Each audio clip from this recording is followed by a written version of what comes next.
अच्छा, अगर हम इसका सवाल देखें,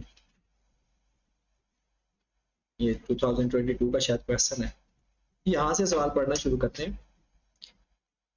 ZL is planning to set up another factory in Peshawar for which it would need finance 150 million for 4 years.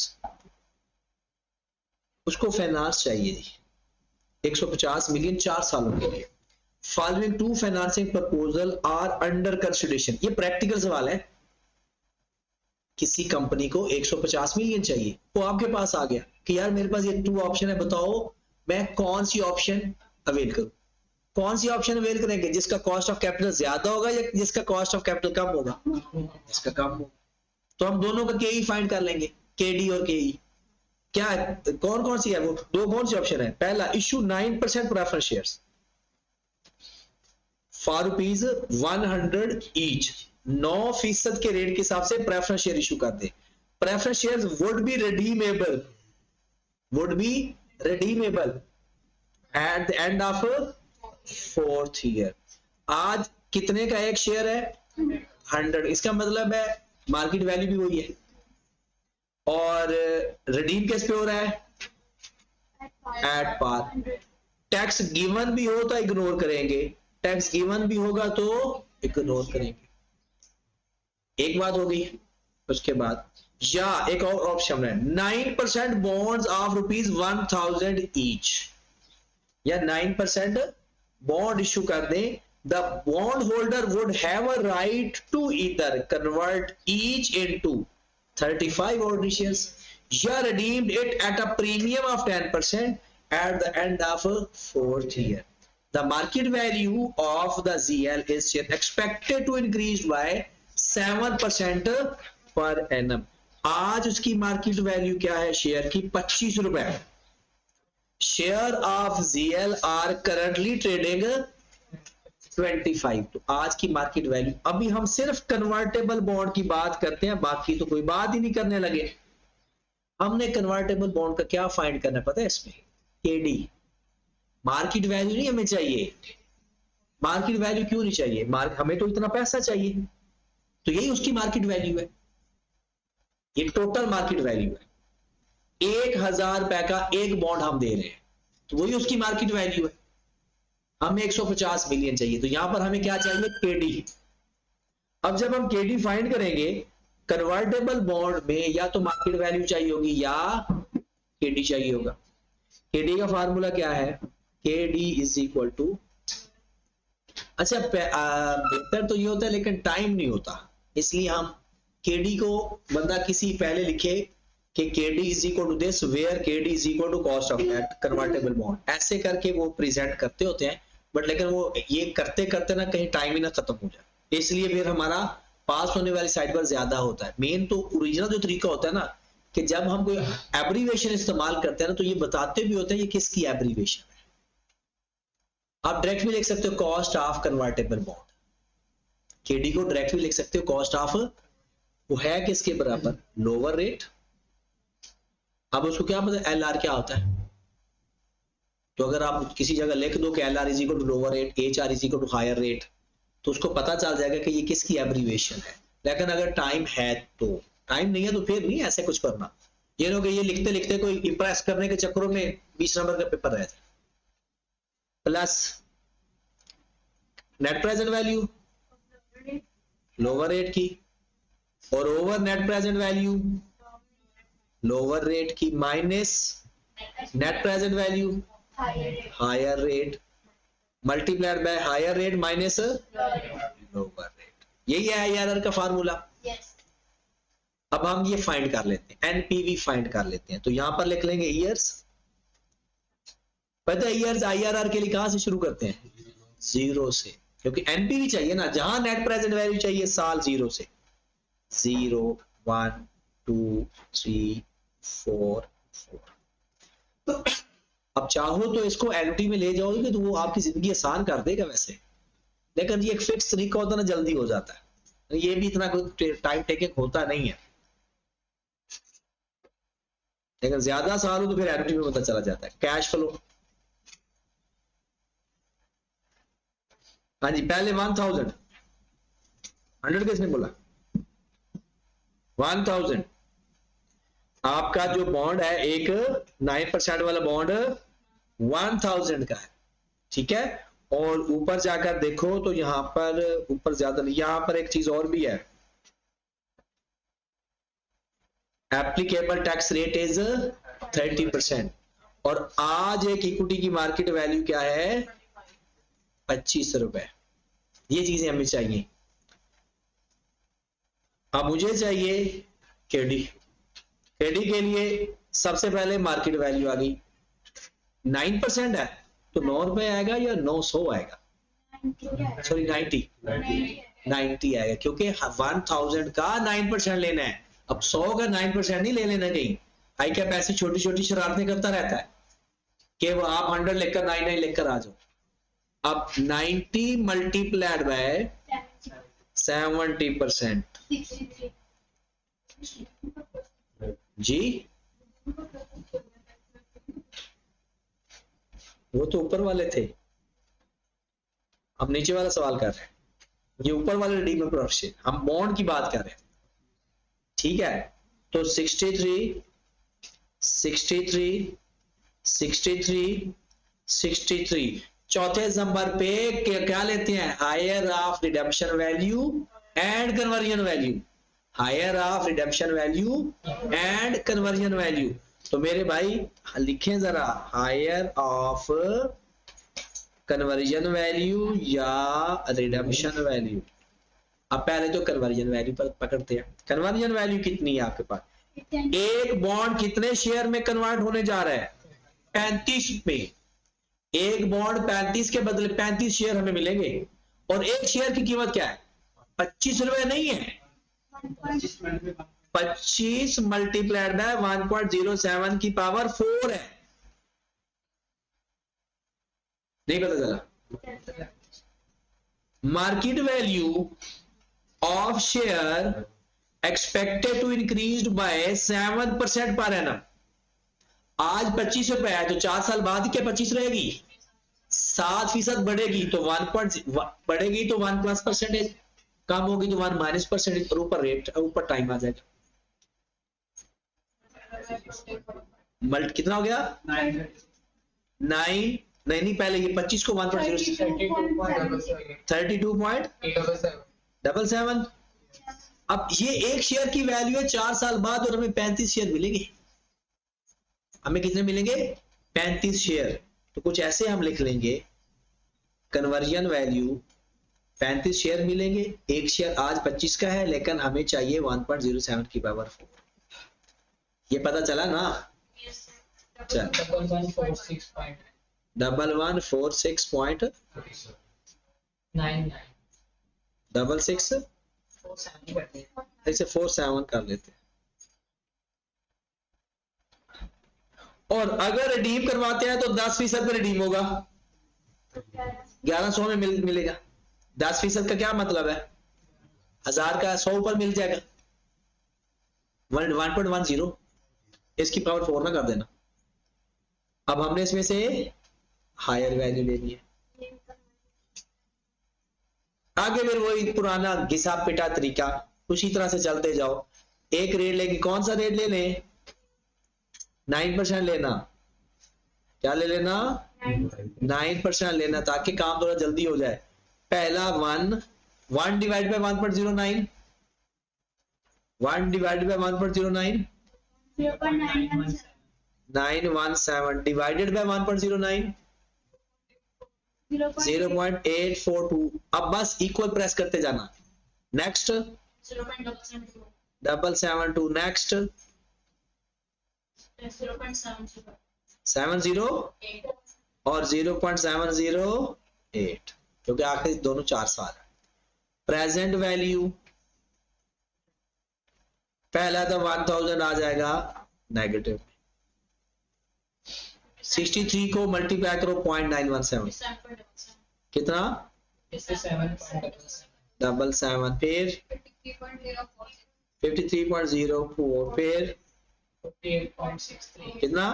48.64, 64, फिर 44.6, 44.61, 61 ओके, और 1147 को 0.708 से मल्टीप्लाई कर 812 812 आप इसको कर ले प्लस 1000 नेगेटिव में है,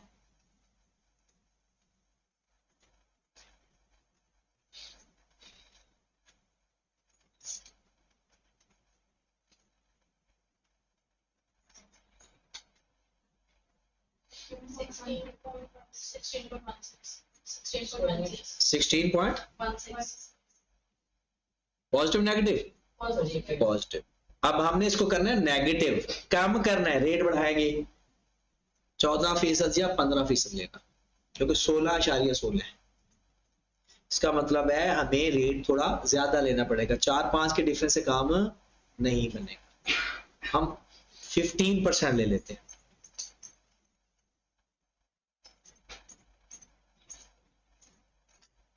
हाँ जी, 15% में पहले तो 1 आ जाएगा, 1 डिवाइडेड बाय 1.15 869 756 753 8 657 571 0.571 प्रेजेंट वैल्यू। पहला तो आ जाएगा 1000 नेगेटिव 54.74 फिर 47.62 फिर 41.39 फिर 35.97 फिर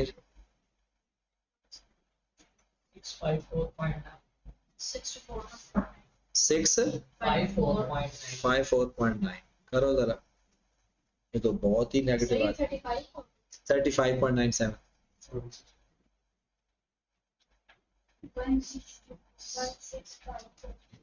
कितना 116 बहुत ज्यादा डिफरेंस ले लिया, नेगेटिव है ना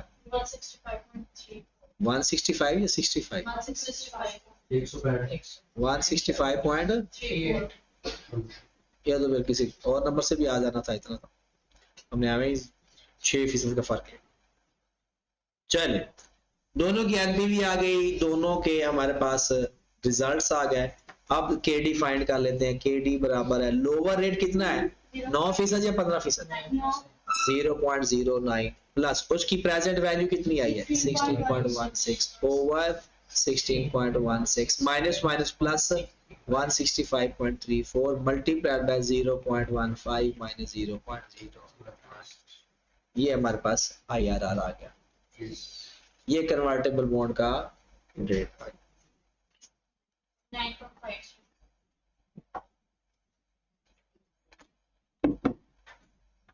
कितना 9.53 डन। अच्छा, इसमें बाकी जो सवाल है वो तो किसी और मकसद के लिए है, ये इतना एक सवाल हमने देखा। एक और सवाल देखते हैं पास पेपर के ही।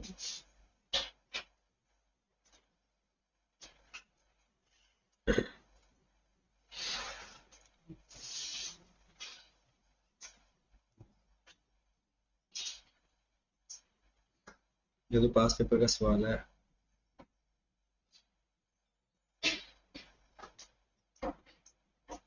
ये देखिए ऑप्शन 2 पे आता है, finance the entire expansion by issuing 10% convertible bond of 1000 each. Each bond will be converted into 3 shares after 4 years. The market value of each share is expected to be 400 on the date of redemption. क्या इस 400 के साथ कुछ करना है या इस 400 as it is ले लेंगे? एज इट इज ले लेंगे। एक बॉन्ड 3 शेयर और एक शेयर 400 रुपए, तब आज नहीं तब 4 साल बाद, और हमें भी 4 साल बाद चाहिए, तो उसकी कन्वर्जन वैल्यू कितनी है 1200। आगे उसने अगर कुछ ना बताया, अगर कुछ ना बताया हो तो रिडेम्पशन वैल्यू कितनी होगी? 1000 एट पार होगा। फिर कहता है finance at 10% convertible bond, each bond will be converted 3 साल बाद, the market value fees share is expected 400। आगे कोई और डाटा गिवन है, बस बात तो खत्म होगी। इसका हमें केडी चाहिए। टैक्स रेट देख लो, ये टैक्स रेट भी है 30%। केडी तो फाइंड हो जाएगा, ठीक होगी बात, हो जाएगा ये सवाल। एक और सवाल देखते हैं जिसमें थोड़ा और अच्छा हो। पिछले साल पे चले जाते हैं, फिर कन्वर्टेबल बॉन्ड को बाय बाय करते हैं।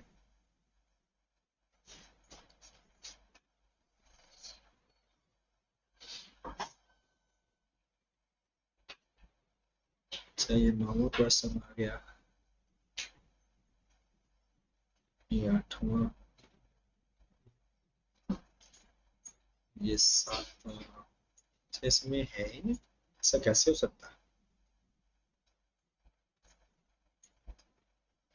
7वां सवाल आ गया एनपीवी का, 8वां सवाल आ गया वर्किंग कैपिटल का, 9वां सवाल आ गया, चाहे 10वां सवाल। हाँ जी, 10वें सवाल के अंदर देखते हैं कोई कन्वर्टेबल बॉन्ड है या नहीं। न्यू बिजनेस में ही होता है ये mostly. IPL planning to set up one more packing unit. Total cost project is estimated 45 million, which is financed through 15% redeemable preference shares 100 each. Their shall be redeemed after this at a premium of this. बताओ ये convertible है या नहीं? ये convertible है ही नहीं, ये सीधा सीधा रिडीमेबल प्रेफरेंस शेयर्स हैं, तो सारा कुछ वैसे ही इस्तेमाल करना है, बस नेट ऑफ टैक्स नहीं करना, क्योंकि प्रेफरेंस शेयर्स हैं तो नेट ऑफ टैक्स, डिविडेंड कभी नेट ऑफ टैक्स नहीं होता। और दूसरा है IPL estimate as a result of new investment, बस बाकी इसमें है ही नहीं। कन्वर्टेबल बॉन्ड इसके अंदर आए ही नहीं। सर कन्वर्टेबल बॉन्ड का चाहे तो अलग से भी सवाल आ सकता है पेपर में, वो दे नहीं रहा, वो मिक्स ही दे रहा है, क्योंकि इतना तो क्या मार्जिन बन जाता है। एक और सवाल देख लेते हैं फिर नेक्स्ट।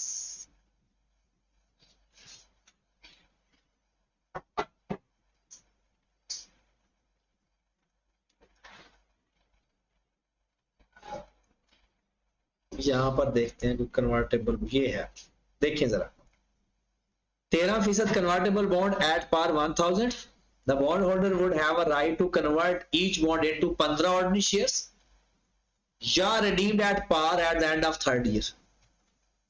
ओके होगी बात। the proposal would be, वो तो और बात है। अब यहां पर सॉरी गलत पास पेपर है, क्या मतलब?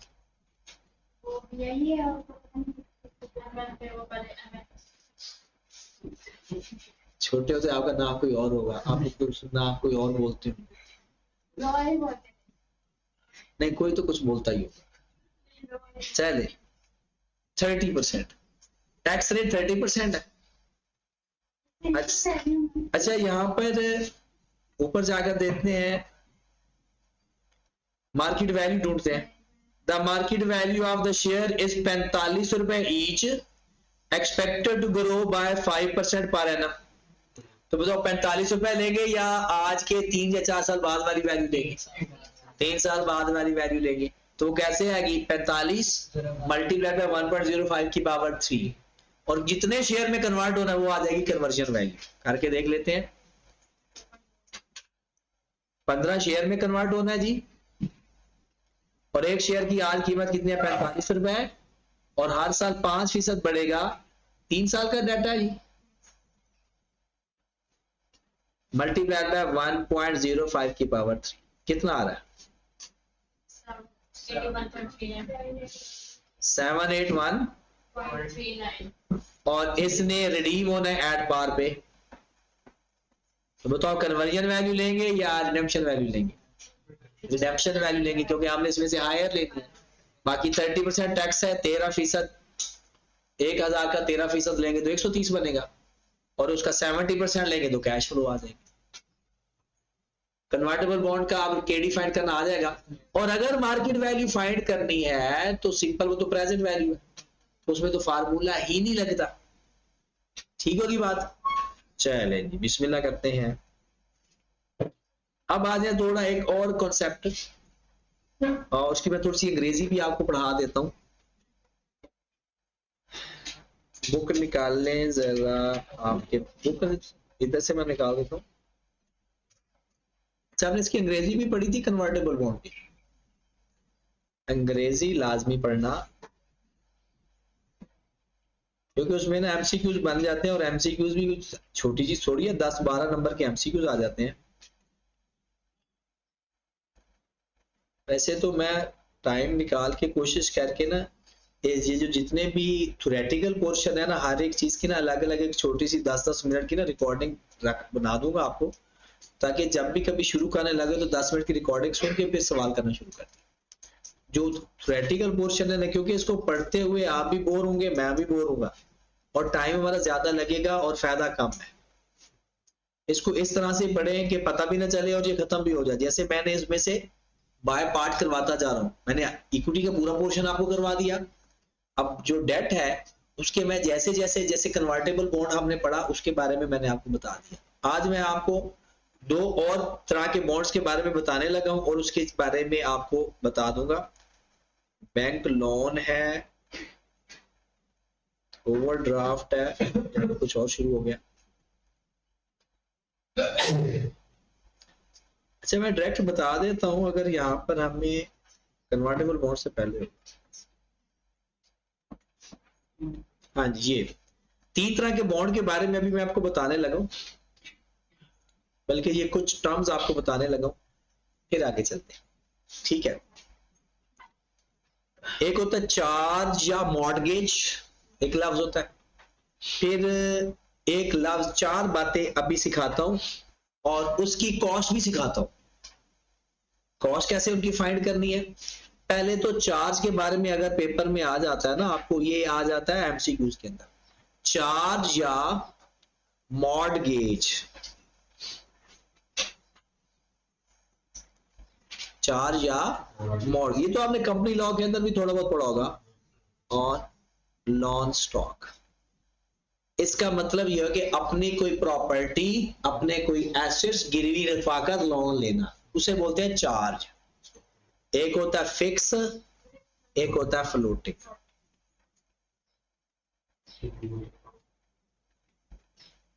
मोस्टली जो फिक्स्ड होता है वो किसी एक स्पेसिफिक एसेट का होता है, और आप बैंक या उस बंदे की इजाजत के बगैर उसको इस्तेमाल या बेच नहीं सकते, उसे कहते हैं फिक्स्ड चार्ज।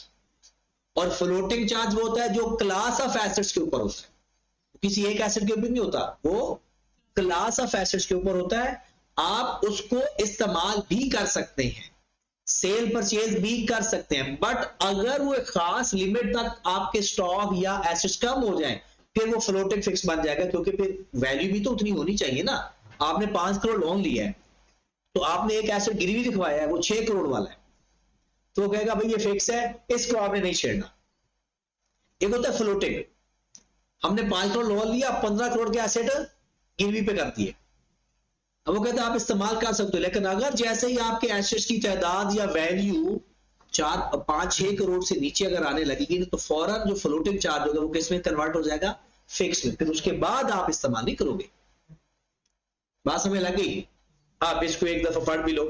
लोन स्टॉक में बी सिक्योर्ड, सिक्योर्ड का मतलब क्या हुआ, गारंटी, थ्रू फिक्स्ड या फ्लोटिंग चार्ज ऑन एसेट।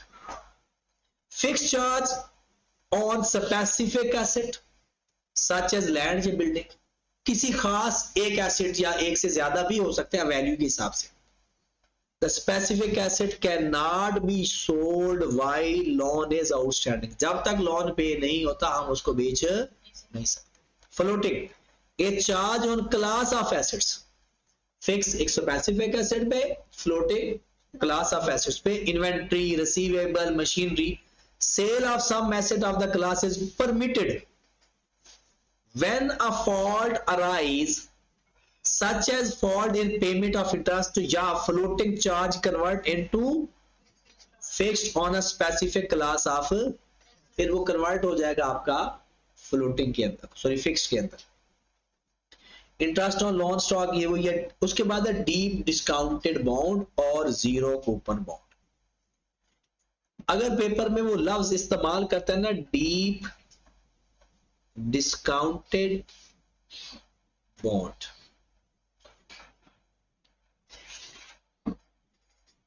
कंपनियां शेयर करती हैं, कंपनियां अपने इशू करती हैं बॉन्ड्स वगैरह और पैसे लेती हैं। कोई कंपनी कहती है आप मुझसे 100 रुपए का शेयर ले लो, मैं आपको वापस 110 रुपए दे दूंगी। कोई कहता है मुझसे 100 रुपए का बॉन्ड खरीद लो, 100 रुपए का बॉन्ड खरीद लो और मैं उसके ऊपर आपको सारा साल इंटरेस्ट नहीं मिलेगा, 5 साल बाद 300 रुपए ले लेना। ठीक है, हर डिफरेंट टर्म्स एंड कंडीशंस है, डिफरेंट टर्म्स एंड कंडीशन है। ठीक होगी बात। अब डीप डिस्काउंटेड बॉन्ड कौन सा है? देखिए कन्वर्टेबल बॉन्ड कौन सा वो बना जो हम बाद में कन्वर्ट करवा सकते हैं। नॉर्मल बॉन्ड क्या है? वो नॉर्मल बॉन्ड है, हमने खरीदा, टाइम बताया हुआ, रेट ऑफ इंटरेस्ट बताया हुआ, हर साल हमें इंटरेस्ट मिलता रहेगा। ये जो डीप डिस्काउंटेड बॉन्ड है ये ऐसा बॉन्ड है इसका डिस्काउंट कम बहुत थोड़ा होता है, नाम का डिस्काउंट होता है।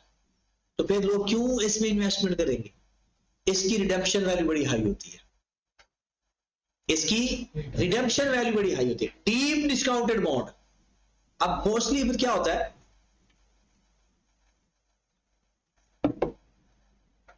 ₹100 वाला बॉन्ड मार्केट में 70 रुपए का सेल हो रहा होता है, डिस्काउंट पे सेल हो रहा होता है। क्यों बोला? 70 रुपए का मैं खरीद लूंगा, इंटरेस्ट मुझे बहुत माइनर सा मिलता रहेगा, जब 3-4 साल गुजरेंगे तो मुझे कम से कम 100 रुपया तो मिलना ही मिलना है, हो सकता है ऐड प्रीमियम भी मिले। तो ये अपनी फेस वैल्यू से कम कीमत पे इशू होता है। लोगों का ज्यादा इंटरेस्ट किस पे होता है? कैपिटल गेन पे या इंटरेस्ट इनकम पे? कैपिटल गेन पे। और वो इंटरेस्ट भी थोड़ा सा एक अट्रैक्शन के लिए इसके अंदर रखा जाता है। अगर इसके बारे में बात होगी तो ये आपने इसको देख लेना, 2-3 बातें हैं बस। एक होता है जीरो कूपन बॉन्ड। क्या होता है?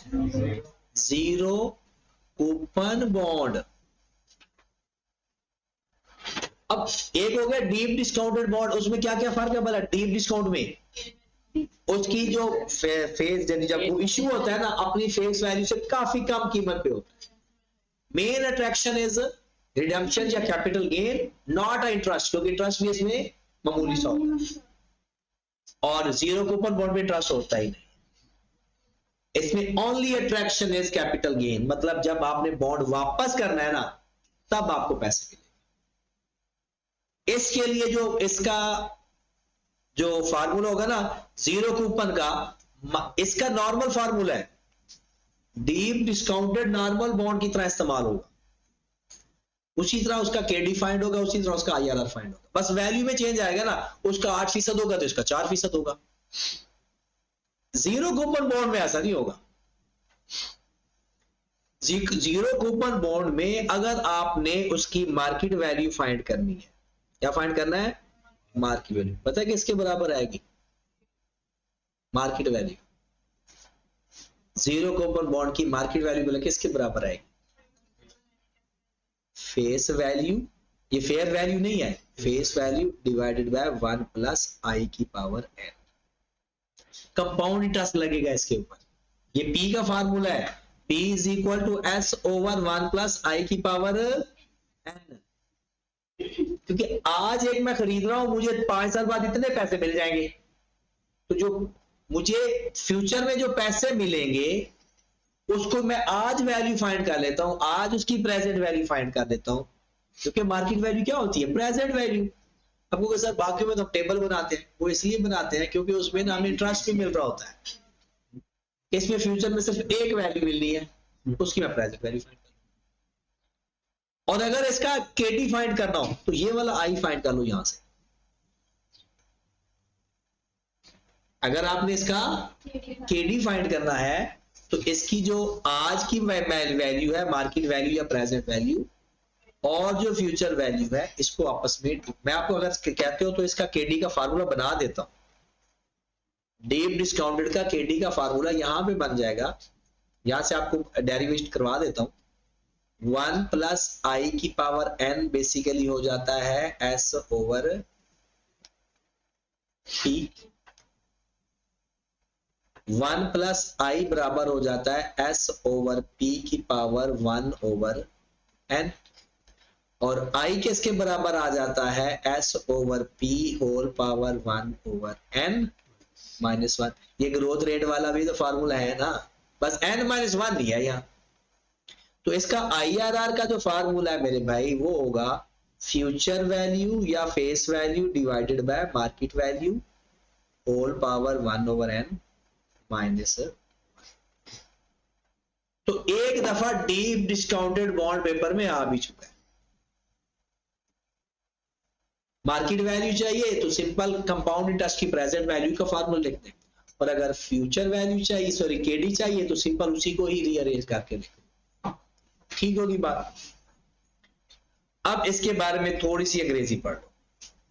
A deep discounted bond is offered at large discount on the par value, मतलब 100 रुपए वाला फेस वैल्यू वाला 60 का 50 का 40 का 70 का हो रहा है। Significant portion of return on the investor come by the capital gain on redemption rather than through interest payment। कहता जो सबसे बड़ा उसको रिटर्न मिलना है ना वो रिडेम्पशन के वक्त जो वैल्यू में चेंज है वो मिलना है, इंटरेस्ट कोई ज्यादा नहीं है, zero coupon. Extreme case of deeply discounted bond, मतलब ये उससे भी आगे है दो हाथ। Interest rate is all investor return on gain through capital एप्सिन, उसकी जो फेस वैल्यू में चेंज आएगा ना वही उनका मेन है, मतलब ये उससे भी ज्यादा सस्ता होता है क्योंकि इंटरेस्ट हमने देना ही नहीं है। अब इसके एडवांटेज और डिसएडवांटेज एक नजर पढ़ लेना, ये आपको समझ लग जाएगी यूरो बॉन्ड के बारे में, और ये आज का आखिरी काम है। कन्वर्टेबल बॉन्ड, बॉन्ड्स हमारे खत्म हो गए। कन्वर्टेबल बॉन्ड पढ़ा, डीप डिस्काउंटेड बॉन्ड पढ़ा, जीरो रेटेड बॉन्ड पढ़ा, और अब हम पढ़ने लगे हैं euro bond. Euro bond simple है, पाकिस्तान में बैठ के दुनिया के किसी भी करेंसी में बॉन्ड इशू करोगे ना यूरो बॉन्ड करा, जिस मुल्क में बैठे हो उस मुल्क की करेंसी के अलावा किसी और करेंसी में, फॉरेन करेंसी में कोई भी बॉन्ड इशू करोगे उसे क्या बोला जाता है? पाकिस्तान में बैठ के डॉलर में करोगे तो डॉलर बॉन्ड कहलाएगा। पाकिस्तान में बैठ के दिनार के अंदर कोई बॉन्ड इशू करोगे तो दिनार बॉन्ड कहलाएगा, दिनार यूरो। तो यूरो बॉन्ड क्या हुआ?